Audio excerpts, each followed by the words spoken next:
Um, yeah, Yeah. yeah, it was. It's Although definitely shaking things up. I do think that I don't think you need Lucha House Party because I think they need to push the Phantasma group that they have. Oh, it's just, I think I it's going like to be great. Now they can do a storyline where Dominic chooses Kalisto as his father. that.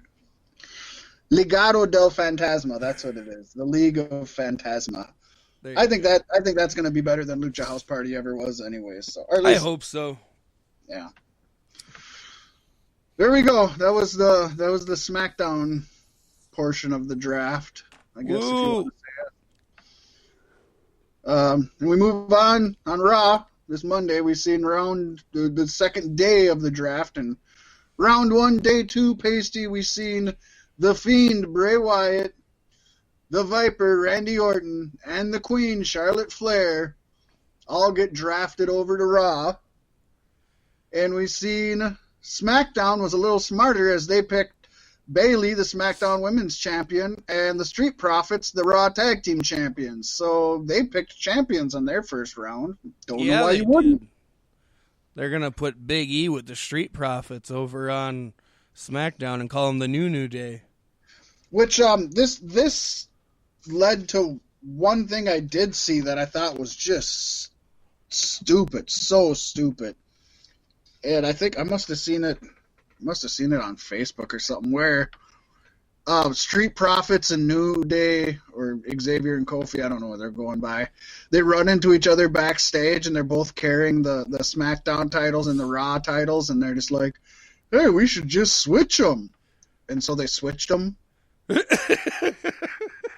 Like, you can do that? So I could trade the Intercontinental Championship for the United States Championship? Yeah, apparently. I mean, apparently you can, because that's what they did. So now the Street Profits are... And the worst thing is that now the Street Profits are SmackDown Tag Team Champions, but WWE is also pushing that they're, like, one of the very few Grand Slam tag champions because they've had the SmackDown, the NXT, and the Raw. It's like they didn't win. You gotta earn it. You just traded it off. Like that can't count. Great. Get out of here. Get the fuck out of here. Yuck. Yeah, that I didn't like that. I will say the Fiend makes sense on Raw since he floods the arena with red light, not blue light. There you go. Randy Orton makes sense on Raw. Charlotte Flair makes sense on Raw. So Raw had a really good, it's a good first round, I'd say. Having Bayley on SmackDown and keeping Sasha Banks and Bayley on the same brand, I'm okay with. Yeah. I think they've, as much as they built that feud up, they should keep it going. Don't worry, there's still room for Raw to fuck it up with round 2 when they draft Braun Strowman, Matt Riddle, and Jeff Hardy. And actually, I'm looking forward to seeing some Jeff Hardy versus The Fiend, especially if we do get Itchweed. Right? Not Itchweed. It's not Itchweed, though. It's... Willow. Wow. Yeah, there you go. Yeah. We could get Itchweed, too. You never know. Vince could approve Itchweed instead of Willow. That's very true. And Daniel Bryan and Kevin Owens on SmackDown. And let me say, I don't think Kevin and Daniel moved, but I think maybe things are starting to turn around in the draft. These 2 rounds have kind of made sense, except for keeping Braun and The Fiend together. Right. Yeah. Yeah. Yeah. Then third round, we got Retribution going to Raw minus 1 member. Mercedes Martinez is not with them, and they made that clear with the graphic. She was not in the graphic. I guess rumors are she's going back to NXT or something. Well, the last time I saw Retribution, neither of the women were there. Yeah.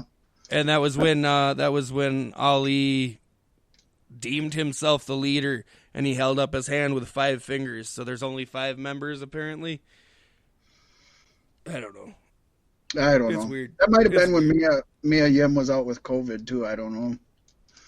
Just remember they were all out with COVID for a while. I don't know. Yeah. I don't know. Yeah. And then Keith Lee. Keith Lee is going to SmackDown. I think. I don't know. Was he on SmackDown or was he on Raw? Or don't we know? He was on SmackDown, I think, and now he's going to Raw. Or now he's going to Raw. Yeah. So I think that's a good spot for him. I think he can flourish on Raw, to be honest. And we got Alexa Bliss moving over to Raw. On the other side, we seen SmackDown getting two people you couldn't give me. Lars Sullivan and King Corbin. I'd be like, can we exchange this, please? It's like the AIDS ward. Yeah, not good. Yuck. Not good. Yuck. Can't they just go to main event or, NXT UK? That'd be okay. 205 Yeah, Live. Put them in those places. Put King Corbin in 205 Live. He deserves it. Round 4 saw the return of Elias as he made his way to the Red Brand, along with Lacey Evans and the Red Man himself, Sheamus. And SmackDown picked your Intercontinental Champion and my best friend, yeah, that's right, he's replaced you, Fat Mac, Sami Zayn, and Cesaro and Shinsuke Nakamura. So maybe the Artist Collective isn't done just yet. That kind of stuck out to me. I thought that was interesting. Yeah. Little bit calculated. Moving on, round 5, we got Nikki Cross going to Raw. R-Truth going to Raw, who is apparently at that time the current 24/7 champion, although that can change from moment to moment.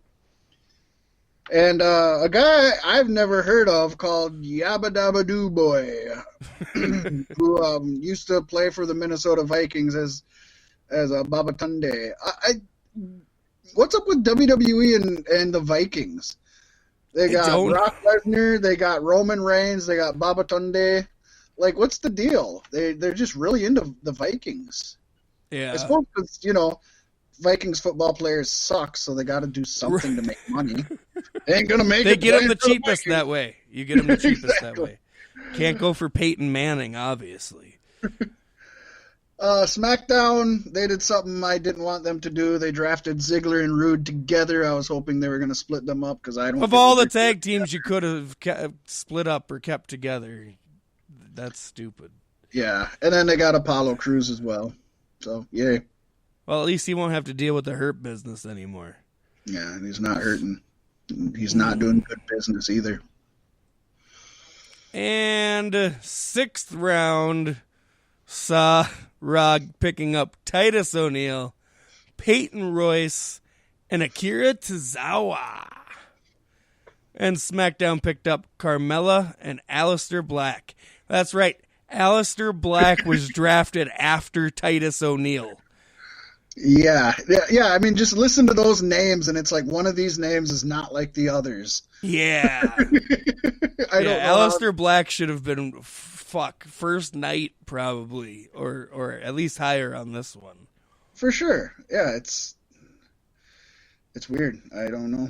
I mean, if Lars Sullivan and King Corbin got round 3, how the hell did that not get until the round 6? Not to mention Apollo Crews, Dolph Ziggler, Lacey Evans, Elias, Sheamus. I mean, that's a whole list of people I would have. Yeah. And finally, the last little slap it, we got Lana, Riddick Moss, Arturo Ruas, I think it is. Ruas. And going to Ruas. They're going to Raw, and we got Natalya and the Riot Squad going to SmackDown. Yeah. So, of course, as we spoke on, the New Day was split up with Kingston and Woods heading to Raw. Big E going to SmackDown. Heavy Machinery is split up. Lucha House Party as well. That's a lot of fun. Shorty G was added to the SmackDown roster on Monday, but he went undrafted on Friday. Why is he still there? I don't know. And then we also seen Lucha House Party. They were added to the Raw roster on Monday. They went undrafted on Friday. At least that's Lindsay Dorado and Gran Metalik, of course. Mm-hmm. And the non-drafted people, the undrafted people, the folk not even mentioned, there were two that were in pools but didn't get picked. That'd be Andrade and Mickey James.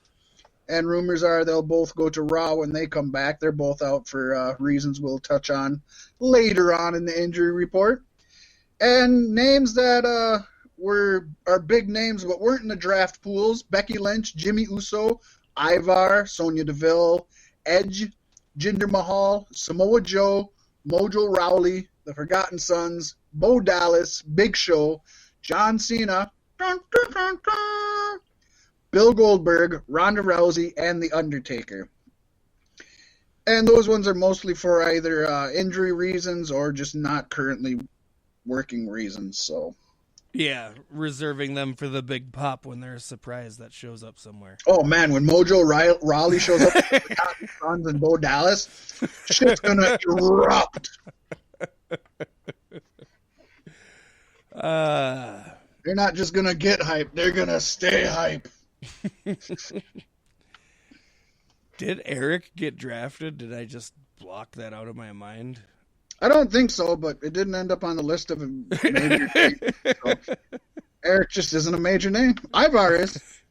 Viking Raider Ivar is, but not Viking Raider Eric. Well, they should have been on the Vikings, huh?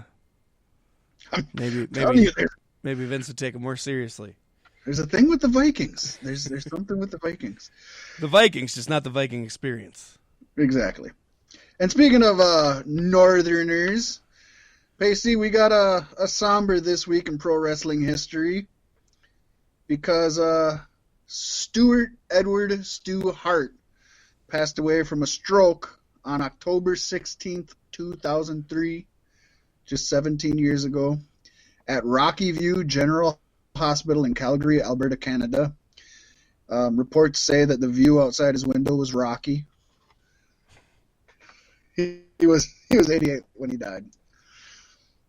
I think everybody knows of Stu Hart, and definitely his legacy, but a lot of people don't know, especially this generation fan, don't know a lot about him. Well, he was born May 3rd, 1915 in Saskatoon, Saskatchewan, Canada. I didn't make that up, folks. That's a real town in Providence and country. How'd you like to have to write that on addresses growing up? Right? Wasn't no copy and paste back then. You had to write it out with a damn pencil. Yeah, and Stu lived in a tent, believe it or not, with his family, living off the land and wild game that Stu took down with his slingshot. In 1928, Stu and most of his family was forced to move to Edmonton after his father was arrested for failing to pay back taxes on his tent. Apparently. No, land taxes. There he began competing as an amateur wrestler. He even joined the Edmonton YMCA in 1929. Trained in the catch wrestling style in 1937, he would win a gold medal in the welterweight division for the AAU of Canada. 3 years later, in 1940, after 2 years with the Canadian Football League's Edmonton Eskimos, that's racist, Hart won the Dominion Amateur Wrestling Championship in the light heavyweight class. Hart would enlist in the Canadian Navy and serve as their director of athletics. During his service, Stu was introduced to professional wrestling, and after recovering from a car accident, Stu would entertain the troops with exhibition matches. Stu Hart debuted under the training of Toots Mondt in 1946. And believe it or not, folks, he actually wrestled a tiger and a grizzly bear. Not at the same time, two separate matches, but a legit grizzly bear and a legit tiger. Were they back-to-back matches? I think they were. I think it was a gauntlet. 2 years later, Hart formed Stampede Wrestling, and 3 years later, he purchased a mansion in the Patterson Heights area of Calgary. Now imagine that, from 1915 living in a tent and eating killing what you things with a slingshot, to 1946, just 30 years later, he bought a daggum mansion. Like, that's awesome. That's the American dream, but he The lived Canadian it in Canada. dream. The base